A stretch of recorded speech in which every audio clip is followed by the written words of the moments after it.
In which block of the modern periodic table are the non-metals found?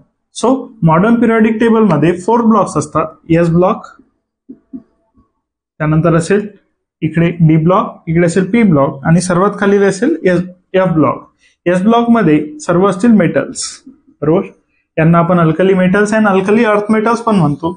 D block मध्ये असतील transition metals. पुन्हा यामध्ये पण काय असतील मेटल्स. सो पी ब्लॉक मध्ये जर बघितलं तर सगळे नॉन मेटल्स हे असतात पी ब्लॉक मध्ये. Long form of periodic table किंवा मॉडर्न पिरियडिक टेबल मध्ये एस ब्लॉक मध्ये असतील मेटल्स, डी ब्लॉक मध्ये पण असतील मेटल्स आणि पी ब्लॉक मध्ये असतील नॉन मेटल्स. सो आपला आन्सर असेल नॉन मेटल्स साठी B, that is P block. In which of the block modern periodic table are the non metals found?